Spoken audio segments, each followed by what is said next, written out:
मैं एक डॉक्टर हूँ। लेट नाइट ड्यूटी होने के कारण मैं आधी रात को अकेले अपने घर जा रही थी। बारिश के कारण मैं पूरी तरह से भीग गई थी। उसी वक्त एक अजनबी मेरे पास आया और मुझे घर छोड़ देने के नाम पर अपनी गाड़ी में बैठा लिया। लेकिन गाड़ी में बैठते ही मैं नींद के आगोश में चली गई और फिर उसके बाद वह मुझे अपने बंगले पर लेकर गया और मेरे जिस्म के एक एक कपड़े उतार कर मेरे साथ। मेरा नाम सिमरन है। आज लेट नाइट ड्यूटी होने के कारण मुझे घर जाने में काफी लेट हो गई थी। आज एक इमरजेंसी आ गई थी जिसके कारण मुझे अस्पताल में देर रात तक रुकना पड़ा और अब रात के 1 बज रहे थे। वैसे तो मेरी ड्यूटी 12 बजे तक खत्म हो जाती थी, लेकिन इमरजेंसी होने के कारण मुझे 1 बजे तक रुकना पड़ा था। सारा काम खत्म होने के बाद जब मैं हॉस्पिटल से बाहर निकली तो उस समय दूर दूर तक कोई भी ऑटो गाड़ी नजर नहीं आ रही थी। वैसे तो मेरा घर बस 2 किलोमीटर की दूरी पर ही था, लेकिन इस सुनसान सड़क में अकेले जाना मेरे लिए खतरे से खाली नहीं था। आज उमस बहुत ही थी, जिस कारण बारिश का मौसम लग रहा था। शाम से ही आसमान में बादल छाए हुए थे और अब बारिश होने के कारण मौसम भी काफी ठंडा हो रखा था। मेरी उम्र मात्र 26 साल हो रही थी और अभी तक मैं कुंवारी थी। मेरे परिवार वाले दूसरे शहर में रहते थे, लेकिन मैं यहाँ पर 1 BHK फ्लैट लेकर रहती थी। मेरे घर से मेरे हॉस्पिटल सामने ही था, मात्र 2 किलोमीटर की दूरी पर ही था। वैसे तो मैं अस्पताल से घर पैदल ही चली जाती थी, लेकिन आज काफी रात हो जाने के कारण मैं वहीं पर खड़ा होकर ऑटो रिक्शा का इंतजार करने लगी थी और अभी बारिश भी हो रही थी। अगर मैं बारिश में भीग जाती तो हो सकता था मेरा तबीयत भी खराब हो जाता, इसलिए मैं चुपचाप से सड़क किनारे खड़ी हो गई। लेकिन एक पल मेरा मन उस बारिश की बूंदों को देखकर मचलने भी लगा था। मुझे ऐसा लग रहा था कि मैं इस बारिश की बूंदों के साथ नाचने लगूं। उसकी ठंडी ठंडी बूंदें मेरे मन को ठंडक पहुंचा रही थी। पैदल का रास्ता यहाँ से मात्र 30 मिनट का था, लेकिन जिस कदर बारिश हो रही थी रास्ते में पानी भर गया था और अब मेरे पास और कोई दूसरा रास्ता नहीं बचा था। आज पैदल ही जाना था। रास्ते में कोई नजर भी नहीं आ रहा था। मुझे बहुत घबराहट होने लगी थी। मेरे मन में बार बार आ रहा था कि शायद कोई गाड़ी आ जाए और मैं उसे लिफ्ट ले लूं। हालांकि दिल में एक डर भी था, इतनी रात को किसी अजनबी से लिफ्ट लेना सही रहेगा भी या नहीं। यूं अकेला मुझे देखकर लड़के गलत मतलब निकाल कर मेरे साथ कुछ ऐसा वैसा न कर दे, लेकिन मेरे पास अब कोई चारा नहीं बचा था, इसलिए मैं अकेले पैदल ही जा रही थी। तभी दूर से मुझे एक बड़ी सी लाल कलर की गाड़ी आती हुई दिखाई दी। वह गाड़ी देखने में बहुत ही महंगी नजर आ रही थी। मुझे ऐसा लगा कि इतनी महंगी गाड़ी में तो कोई रईस इंसान ही होगा। मैं उसे हाथ दिखाने लगी और फिर थोड़ी देर बाद ही वह बड़ी सी गाड़ी मेरे पास आकर रुक गई। उस गाड़ी में से एक नौजवान लड़का निकलकर मेरे सामने आ गया। अब मैंने उस लड़के को बहुत ही गौर से देखा तो शकल सूरत से वह काफी रईस लग रहा था और उसने बहुत ही महंगे कपड़े पहन रखे थे। काफी लंबा भी था, लेकिन उसके चेहरे को देखने से लग रहा था कि वह काफी गुस्सा वाला है और घमंडी भी लग रहा था। इस तरह के लोग तो किसी अनजान लोगों का मदद नहीं करता है। फिर यह लड़का मेरे पास आकर अपनी गाड़ी को क्यों खड़ा कर दिया? ये जरूर कोई रईस बाप का बिगड़ी औलाद होगा। मैं अपने मन में यही सब सोच रही थी कि तभी वह मेरे पास आ गया और मुझे कहने लगा, इस सुनसान अंधेरी रात में तुम इस सड़क पर क्यों भीग रही हो? वह मुझे बिल्कुल कड़कदार आवाज से बोला, जैसे मुझे ऑर्डर दे रहा था, जैसे इसके बाप की सड़क है और यहाँ पर भीगना मना है। उसकी बात सुनकर मुझे बेहद गुस्सा आ गया था। मैंने कहा, मुझे भीगने का शौक है, इसलिए इतनी रात को यहाँ खड़ी खड़ी भीग रही हूँ। अब वह पलट के गुस्से से बोला, तुम पागल हो क्या? मैंने कहा, नहीं मैं पागल नहीं हूँ, मैं एक डॉक्टर हूँ। उसने कहा, डॉक्टर हो तो हॉस्पिटल में रहो, पेशेंट को देखो, यहाँ पे क्यों भीग रही हो? अब उसकी बात सुनकर मुझे भी गुस्सा आने लगा और अब मैंने भी उसके करीब जाकर उसे कह दिया, तुम्हारी प्रॉब्लम क्या है? तुम्हारी सड़क तो नहीं है और न ही तुम्हारी जमीन पर खड़ी हूँ जो तुम मुझसे इस तरह की बातें कर रहे हो और मुझे इतना सुना रहे हो। मेरी ड्यूटी अभी खत्म हुई है, कोई ऑटो नहीं मिल रही है, इसलिए मुझे इस घर जाने में लेट हो रही थी, इसलिए मैं यहाँ पर खड़ी होकर ऑटो का इंतजार कर रही हूँ। अब उसने मुझे कहा, ऑनलाइन का जमाना है, कैब बुक कर लेती। मैंने कहा, मैं अपनी मोबाइल घर पर ही रख कर आई हूँ। उसने कहा, तब तो तुम पूरी पागल हो, आजकल के समय में फोन कौन घर पर रखता है। अब मैं बनावटी मुस्कान के साथ उसे कहा, ऑपरेशन थिएटर में मोबाइल ले जाने का परमिशन नहीं है, इसलिए मैंने उसे घर पे ही रख दिया और मेरा घर यहाँ से वॉकिंग डिस्टेंस पर ही है। लेकिन बारिश होने के कारण इस हालात में चल पाना बहुत ही मुश्किल हो रहा है, इसलिए मैं यहाँ पर खड़े ऑटो का इंतजार कर रही हूँ। फिर मैंने उसे कहा, आपकी तो इतनी बड़ी गाड़ी है, आप यहाँ पर आकर क्यों रुके। तुम्हारी वजह से मुझे रुकना पड़ा। तुम यूं रास्ते में खड़े खड़े हाथ दिखा रही थी और यह इलाका सही नहीं है, 1:30 बजने को है, किसी भी बुरे इंसान की नजर तुम पर पड़ सकती है। मैंने कहा, मैं तुम्हारी रिश्तेदार तो नहीं हूँ, फिर तुम मुझे प्रोटेक्ट करने क्यों आ गए। अगर तुम मेरी मदद करना ही चाहते हो तो मुझे मेरे घर तक छोड़ दो। उसने कहा, ठीक है, आकर गाड़ी में बैठ जाओ। मैं उसकी गाड़ी में बैठने के लिए तैयार हो गई। हाँ, लेकिन थोड़ा वह बदतमीज टाइप का था, मुझे ऐसे बातें कर रहा था जैसे कि मैं उसकी नौकरानी हूँ, लेकिन उसमें इंसानियत थी। तभी तो मुझे अकेला देखकर गाड़ी को रोक दिया था। अब मैं आराम से उस गाड़ी पर बैठ गई थी।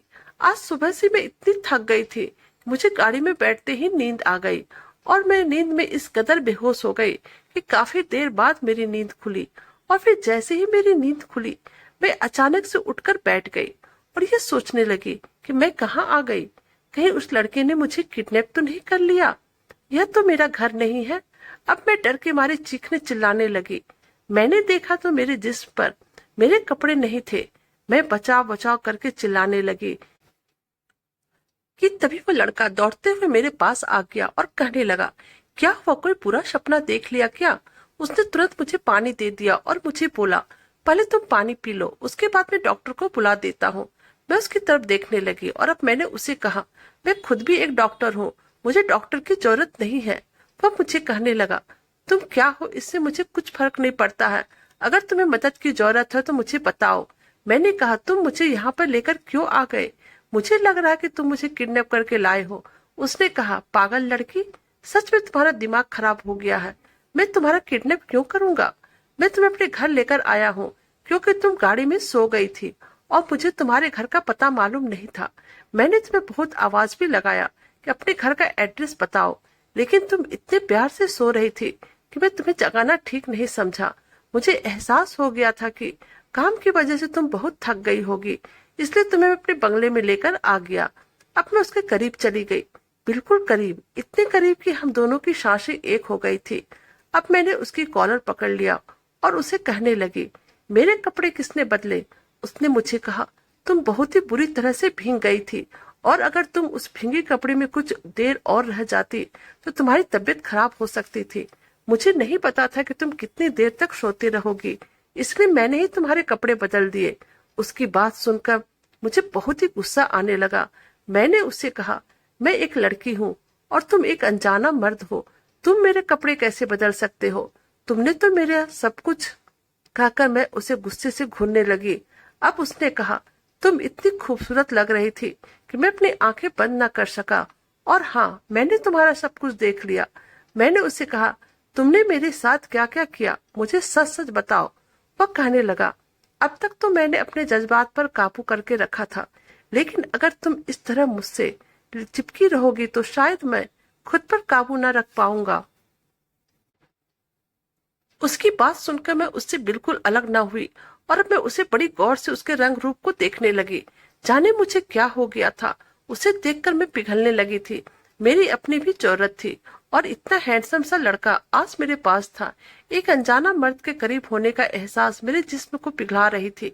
मन कर रहा था कि उसकी बाहों में लिपट जाऊं और अपना सब कुछ उसे दे दूं। मेरे लिए अपने जज्बात पे काबू पाना बहुत मुश्किल हो गया था। अचानक उस लड़के ने मेरा हाथ पकड़ लिया और कहने लगा, तुम्हारा नाम क्या है। मैंने कहा, मेरा नाम सिमरन है। उसने कहा, तुम देखने में बहुत ही खूबसूरत हो, बेहतर होगा कि तुम मुझे छोड़ दो। मुझे अपने करीब खींचोगी तो मैं अपने आप पे काबू न कर पाऊंगा। अब उसने मुझे अपने आप से अलग कर दिया और दूसरे कमरे में चला गया। मैं वहीं लेट गई। मेरी सांसें बहुत तेज हो गई थी और अब मैं अपनी धड़कनों को महसूस करने लगी थी। मुझे अपनी धड़कनों को काबू में करना था। मैं गहरी सांस लेने लगी।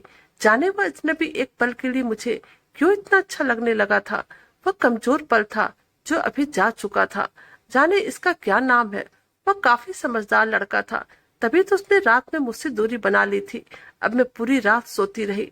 सुबह वो लड़का कमरे में आ गया और कहने लगा, उठो, और कितना सोओगी, मुझे काम पर जाना है, उठकर फ्रेश हो जाओ, मैं नाश्ता रखवाता हूँ। उसकी बात सुनकर मैं उसके बाथरूम में चली गई। नहा धोकर बाहर निकली। अभी भी मैं उसी के दिए हुए कपड़े पहनी थी, लेकिन अब जब भी मैं उसके करीब जाती फिर से मेरे दिल की धड़कन तेज हो जाती। न जाने उसके अंदर ऐसी कौन सी ताकत थी जो कि मुझे उसकी ओर खींच रही थी। अब मैं दोबारा उसके बेहद करीब चली गई और पूछने लगी, क्या सच में कल तुमने मेरे साथ कुछ किया तो नहीं। वह मेरी तरफ देखने लगा और कहने लगा, तुम क्या चाहती हो, मैं तुम्हारे साथ कुछ करूं। मैंने पूछा, मैं कल से तुमसे यही तो सवाल कर रही हूँ। मैंने कहा, तुमने तो मेरे कपड़े बदले थे। उसने कहा, उस वक्त मेरे पास और कोई उपाय नहीं था। तुम भीगे कपड़े में कैसे छोड़ देता, बताओ। मैंने पूछा, उस वक्त तुमने क्या क्या किया। इस बार उसके आंखों में गुस्सा था। मेरे करीब आ गया और कहने लगा, कैसे बताओ, करके दिखाओ, चलो दोबारा से मैं वही काम करता हूँ। तुम फिर से वह भीगे कपड़े पहन लो और उसके बाद मैं तुम्हें दिखाता हूँ कि मैं कल रात तुम्हारे कपड़े किस तरह बदले थे। जब तुम प्यारी सी शक्ल बनाई सो रही थी, मैंने कहा, दोबारा से करने की सोचना भी मत, इंजेक्शन लगा दूंगी। कहकर मैं उसकी आंखों में देखकर उसे डराने लगी थी। उसने मेरा हाथ पकड़ लिया और कहने लगा, मैं तुमसे नहीं डरता, तुम शायद नहीं जानती हो मैं कौन हूँ। मैंने कहा, तुम बताओगे तभी तो मुझे पता चलेगा कि तुम कौन हो, लेकिन अभी तक मैं तुम्हें जितना जाना उस हिसाब से तुम एक बहुत ही घमंडी इंसान हो।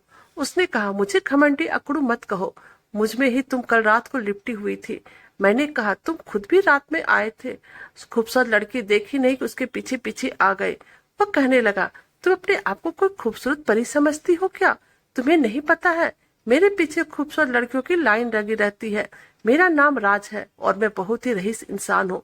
मैंने कहा, मुझे यह सब नहीं सुनना है, और फिर यह कहकर मैं कमरे में आ गई। अब मेरे कपड़े सूख गए थे। मैंने वह कपड़े पहन लिए और अच्छे से तैयार होकर मैं निकल, लेकिन ना जाने क्यों मेरा मन यहाँ से जाने को नहीं कर रहा था। मेरे दिल में एक खालीपन सा आ गया था, लेकिन मैं वहां से निकल आई थी।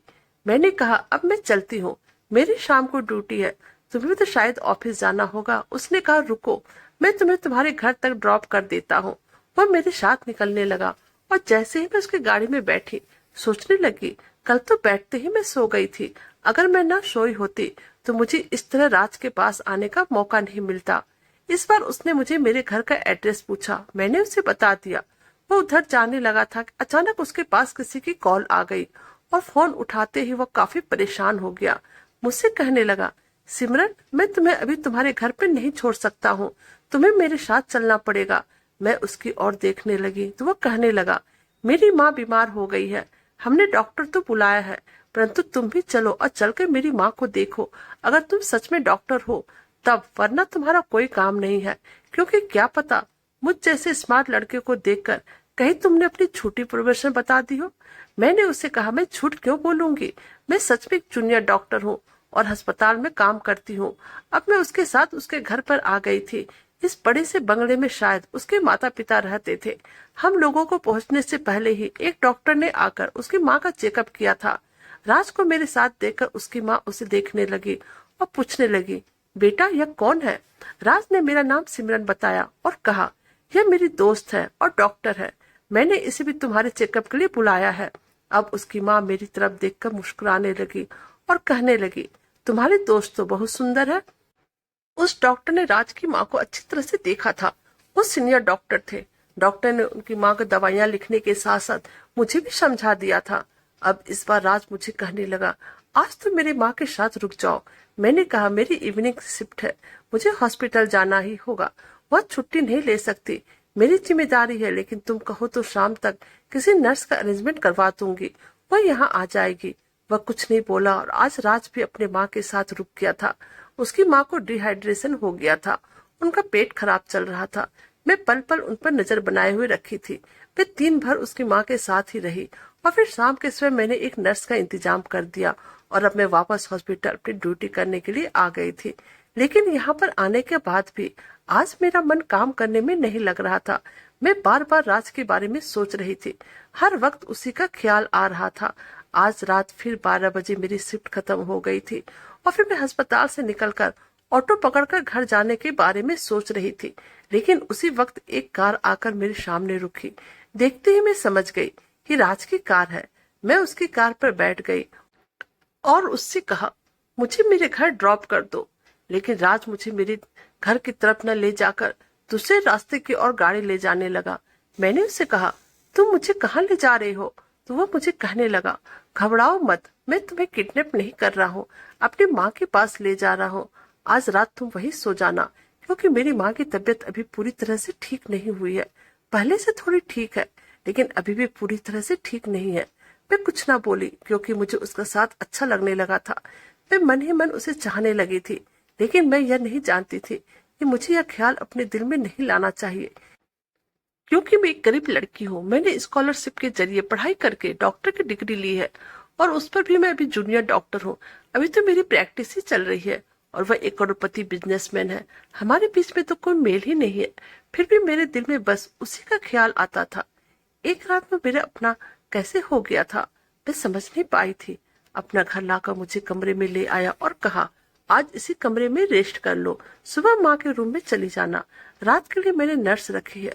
यह कहकर वह जाने लगा तो मैं राज का हाथ पकड़ लिया और कहा, तुम मुझे क्या समझते हो? मैं हॉस्पिटल की एम्प्लॉय हूँ। तुमने मुझे यहाँ प्राइवेट काम के लिए रख लिया है तो मुझे अपने से बहुत छोटा समझते हो ना? क्योंकि मैं गरीब हूँ, मेरा कोई वजूद नहीं है, मेरा कोई दिल नहीं है। मेरी बात सुनकर मेरी तरफ देखने लगा और कहने लगा, क्या पक रही हो? तुम्हें तो खाना पीना सब खिला दिया, फिर तुम्हारा दिमाग इतना गर्म क्यों है? मैंने कहा, तुम रईस इंसान हो, कभी कोई बड़े से बड़े डॉक्टर को भी ड्यूटी पर लगा सकते हो, फिर मुझे लेकर आए। उसने कहा, जब से तुम मुझे मिली हो तो यही कहती हो कि तुम डॉक्टर हो। तुम्हें देखना चाह रहा था कि तुम मेरी माँ का कितना काम आती हो। मैंने उसे कहा, मैं मेहनत के साथ पढ़ाई करके स्कॉलरशिप के जरिए डॉक्टर बनी हूँ। अभी मैं ट्रेनिंग में हूँ, लेकिन एक दिन मैं बहुत बड़ी डॉक्टर बन जाऊंगी। मुझे उसकी बात सुनकर गुस्सा आने लगा था। वह मेरा टेस्ट लेने वाला कौन होता है? मुझे अपने घर पे ही नौकरानी बनाकर ले आया। गुस्से से मैंने उसका हाथ झाड़ दिया और सोने के लिए आ गई कि अचानक राज ने मुझे पीछे से पकड़ लिया और कहने लगा, चलो तुम्हें डेमो दिखाता हूँ। मैं हैरत से उसकी ओर देखने लगी। किस चीज का डेमो दिखाओगे? वह अपनी ओर मुझे खींचकर कहा, कल तुम्हारे कपड़े कैसे बदले थे वह दिखाता हूँ। उसकी बात सुनकर तो मेरी सांसें रुक गई।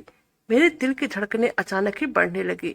मैं आंखें छोटी करके उसकी ओर देखने लगी और वह मेरे बिल्कुल पास आ गया। मैंने कहा, तुम्हें कुछ करने की जरूरत नहीं है, कमरे से बाहर निकलो। उसने कहा, तुम इतनी गुस्से वाली लड़की बचपन से ही हो क्या? मैं उसे पीछे धकेलकर कहने लगी, तुम मुझे कमजोर मत समझना। तो उसने कसकर मुझे अपने बाहों में खींच लिया और मेरी तरफ देखकर कहने लगा, बहुत खूबसूरत हो तुम। तुम्हें उस दिन उस हाल में देखकर अपना दिल हार बैठा था। तुम्हें कोई नौकरानी की हैसियत से अपने घर नहीं लाया, बल्कि सोचा था शायद अपना काम से मेरी माँ को इम्प्रेस कर सको। मैंने कहा, माँ को इम्प्रेस क्यों? मुस्कुराता हुआ कहने लगा, इस घर की बहू नहीं बनना है क्या? उसकी बात सुनकर मेरे चेहरे पर मुस्कान आ गई और उसे प्यार से मारते हुए कहा, तुम कैसी बातें कर रहे हो? अब राज ने बड़े प्यार से मेरे गले पे हाथ रख दिया और कहने लगा, मैं तुमसे प्यार करने लगा हूँ, नहीं जी सकता तुम्हारे बिना। शादी करोगी मुझसे? मैं हंसने लगी और कसकर उसकी बाहों में लिपट गई और कहने लगी, तुम्हारा साथ शादी करने को तैयार हूँ। आज तक कभी किसी को देखकर मेरे अंदर ये फीलिंग्स नहीं आई थी जैसे तुम्हें देखने के बाद आई। यह मेरा पहला नजर का प्यार है। अब मैं एक पल के लिए भी तुमसे जुदा नहीं होना चाहती हूँ।